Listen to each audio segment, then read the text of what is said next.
তোমরা সমাজের ভবিষ্যৎ। তাই তোমাদের মাধ্যমে কিন্তু আমরা আরও উচ্চতরে এই যে আমাদের অ্যাওয়ারনেসটা বা যে যে বিষয়গুলো এখানে তোমরা দেখতে পাচ্ছ, যে এখানে যে যে বিষয়গুলোর ওপর আমরা আজকে অ্যাওয়ারনেস করতে এসেছি বা বলতে এসেছি, সেইগুলো আমাদের জীবনের সাথে অঙ্গাঙ্গিকভাবে জড়িত। তার মধ্যে প্রথমেই দেখো আমরা দেখতে পাচ্ছি হলো চাইল্ড ম্যারেজ, যেটা সম্পর্কে কিন্তু তোমাদের স্কুলেও প্রায় অ্যাওয়ারনেস করা হয়, আমাদের তরফ থেকেও তো যাওয়া হয়, আর এছাড়াও বিভিন্ন বিভিন্ন সংস্থা থেকে চাইল্ড ম্যারেজ নিয়ে কিন্তু বিভিন্ন প্রোগ্রাম করা হয়। হিউম্যান ট্রাফিকিং, সাইবার ক্রাইম, এই দুটো কিন্তু চাইল্ড ম্যারেজের সাথেও রিলেটেড। এছাড়াও আমাদের দৈনন্দিন জীবনের এখন এমন একটা খুব মূল্যবান জিনিস যেটা হলো আমরা সবসময় ইন্টারনেট ইউজ করছি। তো সেই ইন্টারনেট ইউজ করার যে কিছু কুফলতা, তার মধ্যে কিন্তু সেইগুলো থেকেই হচ্ছে হলো সাইবার ক্রাইম আর হিউম্যান ট্রাফিকিং। চাইল্ড ম্যারেজের একটা ফলাফল হিসেবেও বলতে পারি। এছাড়াও বিভিন্ন কারণে হিউম্যান ট্রাফিকিং হচ্ছে। তো এই সমস্ত বিষয়ে আমরা আজকে এখানে এসেছি তোমাদের মাধ্যমে আরও বেশি করে তোমাদেরকে এই ব্যাপারগুলোতে অ্যাওয়ার করানো, যাতে তোমরাও এর ভিকটিম না হও বা অন্যদেরকেও এই ব্যাপারে আরও অ্যাওয়ার করো। তো অবভিয়াসলি এর প্রথমে যে দুটো পারফরমেন্স হলো, উদ্বোধনী সঙ্গীত আর ডান্স, দুটোর মধ্যে দিয়েই কিন্তু আমরা সুন্দর একটা বার্তা পেয়েছি। তো প্রথমে উদ্বোধনী সঙ্গীতের যে একটা লাইন ছিল যে সেদিন আর কত দূরে, তাই তো? সেদিন আর কত দূরে, এটা কিন্তু কাদের হাতে? আর কত দূরে এটা কাদের হাতে? এটা কিন্তু আমাদের হাতে। গুড, হাতটা উঠে দেখে ভালো লাগলো। হ্যাঁ, এভাবে রেসপন্স করবে, দেখবে আমারও বলতে ভালো লাগছে। তাহলে আচ্ছা, তাহলে সেটা কিন্তু আমাদের হাতে। তাহলে আমাদের হাতে, আর এর থেকেও যদি আমরা বলি, তাহলে কিন্তু এখানে যে স্টুডেন্ট তোমরা বসে আছো, আমি জানি না তোমরা ঠিক কোন ক্লাস আছো, মোস্ট প্রবাবলি 10-11 নাকি? আচ্ছা, সবাই মিলিয়ে আছো। তো এখানে যে সবাই তোমরা উপস্থিত রয়েছো, স্কুল স্টুডেন্টদেরকে আমি বিশেষ করে বলছি, কারণ ফার্স্ট যে টপিকটা আছে চাইল্ড ম্যারেজ, চাইল্ড ম্যারেজের কিন্তু ভিকটিম হয় কারা? এই স্টুডেন্ট এজে যারা আছে তারাই। সুতরাং আমাদেরকে এই বিষয়ে কি করতে হবে বা কিভাবে আমাদেরকে রুখে দাঁড়াতে হবে, চাইল্ড ম্যারেজ মানে ফ্রি যে সমাজ ব্যবস্থাকে এটা গড়ে তোলার জন্য আমাদের ঠিক কী কী করতে হবে, এগুলোই আমাদেরকে আজকের বিষয়ে আমরা জানার, যেগুলো কিন্তু কম বেশি আমরা সবাই জানি। জাস্ট আমি এখানে আরেকটু রিমাইন্ড দেব, যাতে আমাদের সবার মাথায় থাকে ওই যে প্রথম লাইনটা, সেদিন আর কত দূরে, এই ব্যাপারটাতে যেন সেই দিনটাকে যেন আমরা খুব কাছে নিয়ে চলে আসতে পারি, সমাজের এই ব্যাধিগুলোকে সারিয়ে। কারণ এই সমস্তটা কিছু আমাদের ওপর, আমাদের হাতের আছে, শুধুমাত্র আমাদেরকে একটু সচেতন হতে হবে। তো প্রথমেই যে আছে টপিক চাইল্ড ম্যারেজ। আমরা সকলেই জানি যে আইনত আমাদের মেয়েদের ক্ষেত্রে বিয়ের বয়স 18 বছর, ছেলেদের ক্ষেত্রে 21 বছর। তার আগেই দেখা যাচ্ছে যে বিবাহ হয়ে যাচ্ছে, সেটাকেই বলা হচ্ছে চাইল্ড ম্যারেজ, বাল্য বিবাহ। চাইল্ড ম্যারেজ প্রহিবিশন অ্যাক্ট আনা হয়েছে এই বিবাহটাকে বন্ধ করার জন্য। সেখানে শাস্তিমূলক অপরাধ হিসেবে সেখানে শাস্তিও রয়েছে। তো এগুলো কেন করা হলো? আমরা কম বেশি জানি যে অনেক ইকোনমিক কিছু কন্ডিশনের জন্য কিন্তু অনেক সময় না চাইতেও বিয়ে দিয়ে দিতে হয়, কিন্তু এখন কিন্তু আমাদের সমাজ সেই জায়গা থেকে অনেকটা এগিয়ে। তাই যে কোনো কারণবশত আমরা যখন এরকম কিছু শিকার হব, যারা এই কাজের ভিকটিম হবে, তাদেরকে কি করতে হবে, বা যখন আমরা দেখব অন্য কেউ এর ভিকটিম হচ্ছে তাদেরকে কি করতে হবে, এই বিষয়টাই আমাদের জানার। প্রথমেই বলি, বাল্য বিবাহ হলো আইনত অপরাধ। আইনত অপরাধ, এইটাকে যদি ঘটনা ঘটে, সেক্ষেত্রে আমরা কি করব? আমরা সব থেকে বেশি কারা জানতে পারি যে এরকম ঘটনা ঘটতে পারছে? স্কুলের বন্ধুরাই তো জানতে পারি আগে, তাই তো? রেসপন্স কই এতজন আছে? জানতে পারি তো যে ওর বাড়ি থেকে, বা ভালো, এভাবে রেসপন্স করবে যে ওর বাড়ি থেকে বিয়ে ঠিক হচ্ছে, সেটাও আমরা জানতে পারি।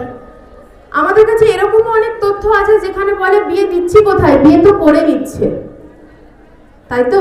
এটাও শুনতে হয়। তাহলে বিয়ে করে নিচ্ছে, প্রেম করা কোনো অপরাধ নয়, কিন্তু প্রেম করার, হ্যাঁ এই টপিকটা খুব ভালো লাগছে সবার শুনতে, খুব স্পষ্ট বলছি আমি যে প্রেম করো, কিন্তু বিয়েটা তখনই করো যখন তোমাদের জীবনের লক্ষ্যে পৌঁছে যাও। তারপরে যখন দেখবে যে না, বিয়ের মতো একটা দায়িত্ব নেওয়ার জন্য আমি উপযোগী হয়েছি, বা সেই ছেলেটা যার সাথে আমার ভালোবাসার সম্পর্ক রয়েছে সেই উপযোগী হয়েছে, তারপর যদি তোমরা বিবাহে যুক্ত হও, তাহলে দেখবে না তোমরা কোনো আইনত অপরাধ করছো, না সেখান থেকে এই যে এত বধূ নির্যাতন হচ্ছে, তারপর টিনেজ প্রেগন্যান্সিতে অনেকে মারা যাচ্ছে, এই ঘটনাগুলোর সম্মুখীন আমাদের সমাজ হবে না। তাহলে কাকে তৎপর হতে হবে? আমাদের কি? তার জন্যই বলা যে বাল্য বিবাহ করলে একটা যেরকম যে কুফলতাগুলো রয়েছে, আমরা কিন্তু জানি যে কি কি কুফলতা রয়েছে, জানি তো, স্কুলে এগুলো নিয়ে বলা হয়, হয়তো জানি। তাহলে প্রথমেই সেটা হলো এই খেলার বয়স, অর্থাৎ এই শৈশবটা নষ্ট হচ্ছে। বাড়িতে সকলের মানে সবার আগে ঘুম থেকে ওঠে কে? মা ওঠে। এবার তুমি যদি বিয়ে করে নাও এই বয়সে, তাহলে তোমাকে উঠতে হবে, ভালো লাগবে সেটা? রান্না করতে হবে গরমের মধ্যে, ভালো লাগবে?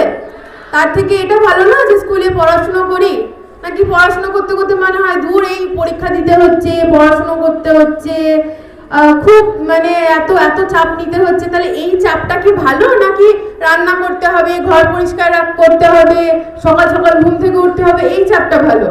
কোনটা ভালো?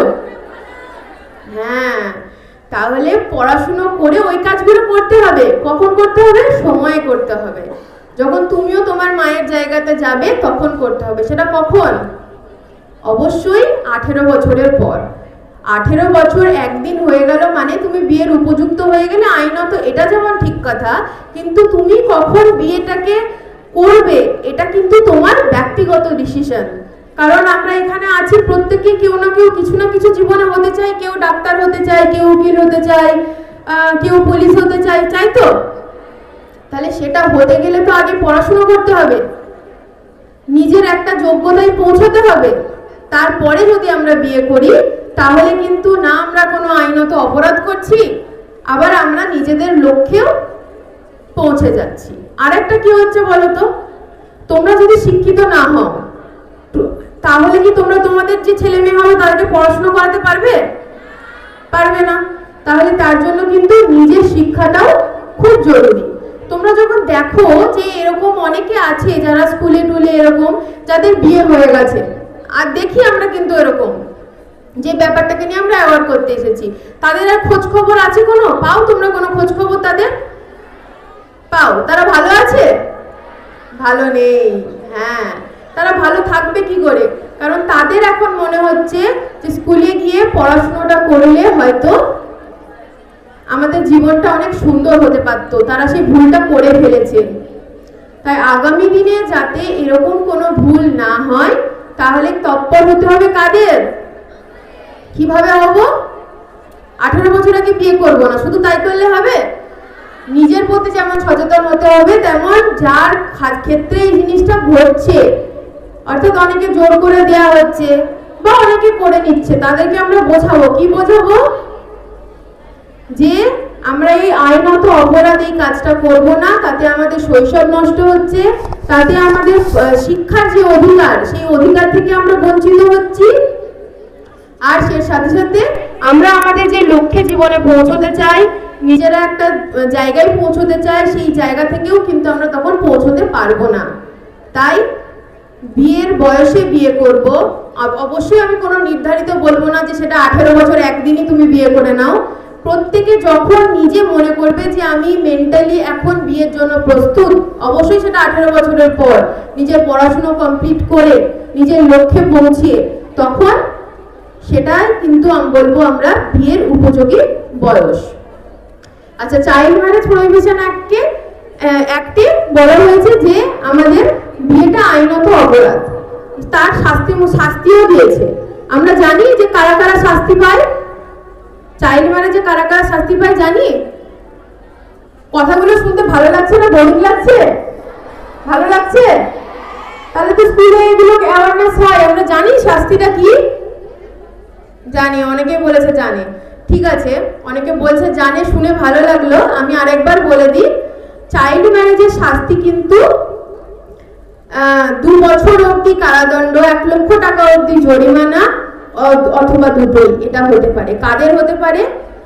এই বিয়েতে যে ছেলেটা মেয়েটার বিয়ে হচ্ছে তাদেরকে হোমে রাখা হয়, যদি তারা এজের আগে হয়, মানে 21-এর আগে ছেলেটার, মেয়েটা 18-র নিচে অবশ্যই তার জন্য চাইল্ড ম্যারেজ, 21-এর নিচে হলে ছেলেটার বয়স, তাহলে সেক্ষেত্রে হোমে রাখা হবে, আর মেয়েটাকেও হোমে রাখা হবে।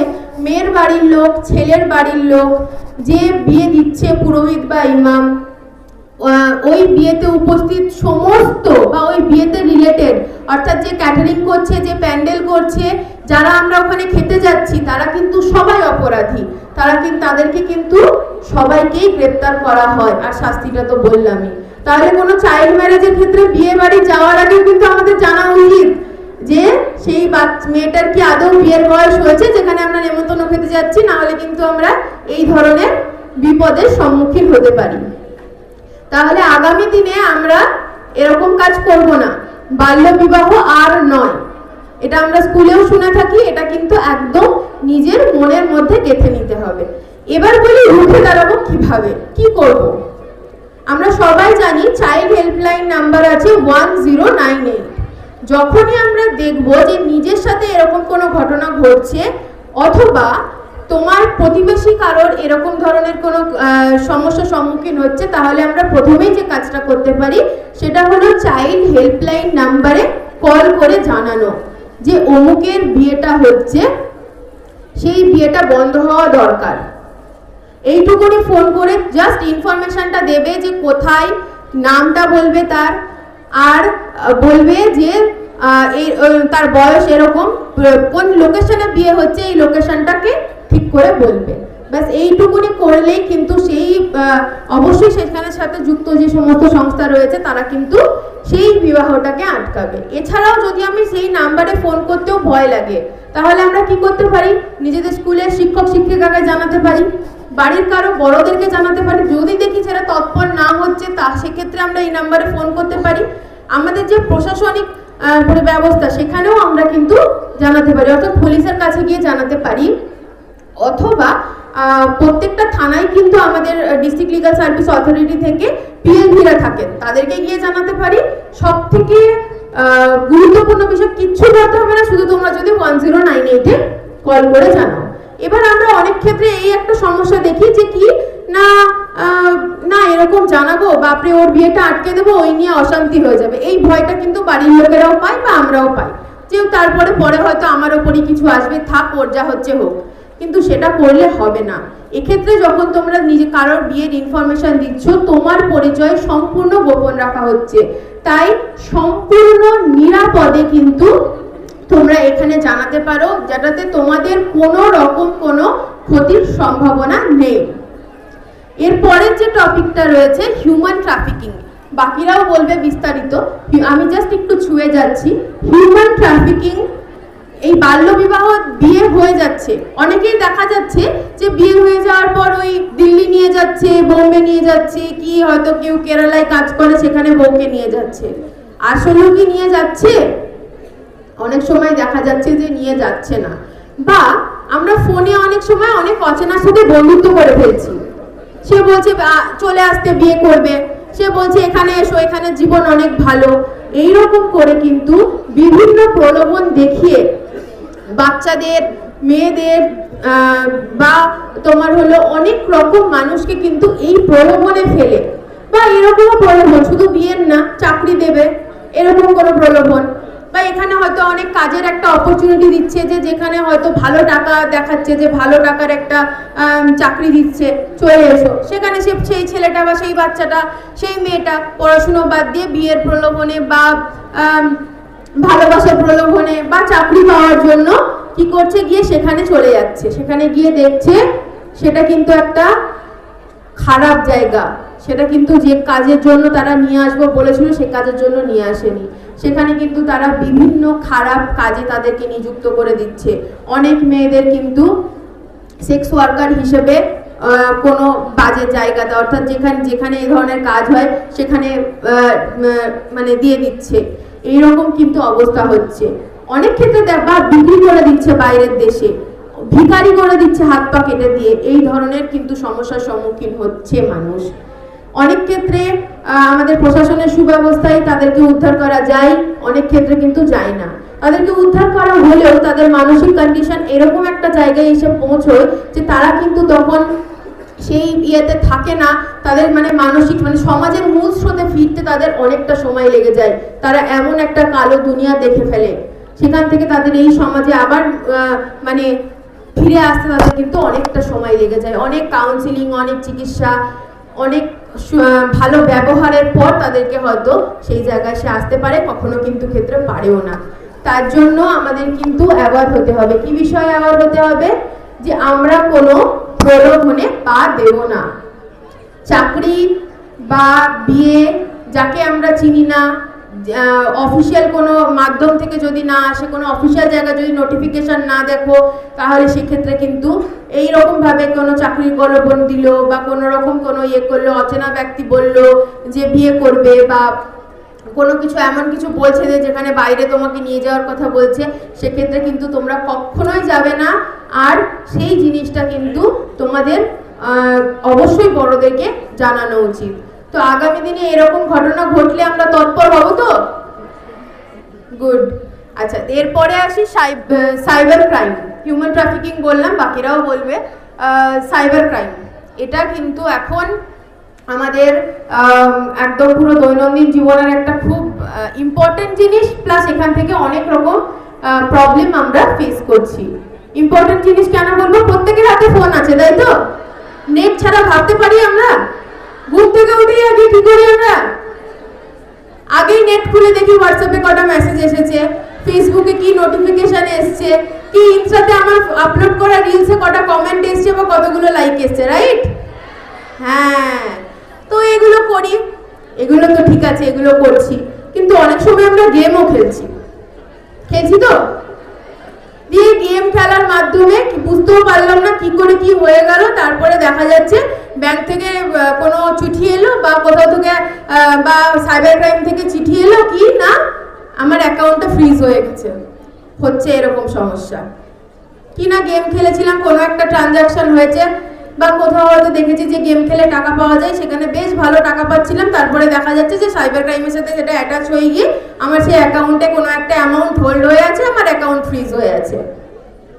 বা অনেক সময় আমাদের ফোনে এরকম ধরনের কোনো কিছু কল আসে যে আধার কার্ডের লিঙ্কটা দিন, বা আসে যে আপনি এই ওটিপি গেছে, ওটিপিটা বলুন, নাহলে এক্ষুনি আপনার এটা বন্ধ হয়ে যাবে, এই কেওয়াইসিটা করুন, নাহলে এক্ষুনি এই জিনিসটা বন্ধ হয়ে যাবে। তাহলে আমাদেরকেও বুঝতে হবে, আমাদের যারা বাড়িতে প্রথম ফোন ইউজ করছে, অর্থাৎ কি আমাদের আগের যে জেনারেশন, সেটা আমাদের মা হতে পারে, বাবাও হতে পারে, দাদু ঠাকুমারাও হতে পারে, তারা কিন্তু স্মার্টফোনের ব্যাপারে অতটাও দক্ষ না। তারা হয়তো ফোনে এরকম কিছু ফোনে আসছে, তারা বুঝতে পারছে না, তারা দিয়ে দিচ্ছে, তারপরে দেখা যাচ্ছে অ্যাকাউন্ট থেকে একটা বড় অ্যামাউন্টের টাকা বাতিল হয়ে যাচ্ছে, চলে যাচ্ছে, নিয়ে নিচ্ছে, বা আমার অ্যাকাউন্ট হ্যাক হয়ে যাচ্ছে। সবাই শুনছো তো? অনেক কথার আওয়াজ পাচ্ছি। এই এখন যে টপিকটা বলছি না, সেটা কিন্তু খুব ইম্পর্টেন্ট একটা টপিক, খুব ইম্পর্টেন্ট।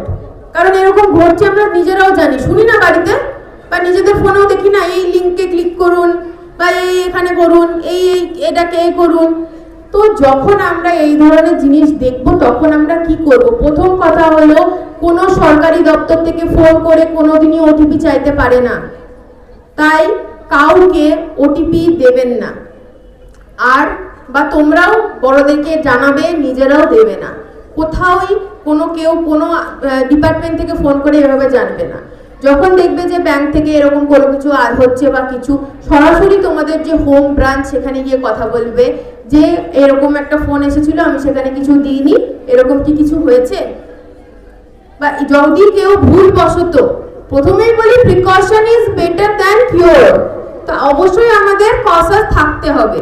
তারপরে যদি ভুল হয়ে যায়, মানুষ মাত্রই ভুল হয়, সেক্ষেত্রে আমরা কি করতে পারি? সেক্ষেত্রে আমরা কি করতে পারি, এই বিষয়টা নিয়েই বলতে আমরা এসেছি। আরো কি বিষয় সেটা হলো, অনেক সময় আমরা অনেক ব্ল্যাকমেলের শিকার হচ্ছি। ওই যে বললাম আননোন ফ্রেন্ডশিপ করে ফেলছি, ভালোবাসায় জড়িয়ে পড়ছি, তারপরে সে হয়তো চাইছে কোনো প্রাইভেট ফটো। যে ভালোবাসবে সে কিন্তু কখনো প্রাইভেট ফটো চাইবে না, বা কোনো একটা মোমেন্টস হয়তো নিজেদের খুব পার্সোনাল মোমেন্ট, সেটা ক্যাপচার করা আছে, সেই জিনিসটার আদান প্রদান হয়েছে কোনোভাবে, সে হয়তো সেই জিনিসটাকে নিয়ে ব্ল্যাকমেল করছে। এই ধরনের পরিস্থিতিতে, বা মেল হ্যাক হয়েছে, বা আমার ফেসবুক অ্যাকাউন্ট হ্যাক হয়েছে, বা ইনস্টাগ্রামের অ্যাকাউন্ট হ্যাক হয়েছে, আমার কাছ থেকে, আমার এখান থেকে কোথাও অন্য কোথাও চলে যাচ্ছে, যে কারো কাছে খারাপ মেসেজ আসছে, বা আমার কোনো ফ্রেন্ডকে কি যাচ্ছে জানা টাকা চেয়ে পাঠাচ্ছে তোমার নাম করে। এই সমস্ত যখন ঘটনাগুলো ঘটে আমরা কি করব?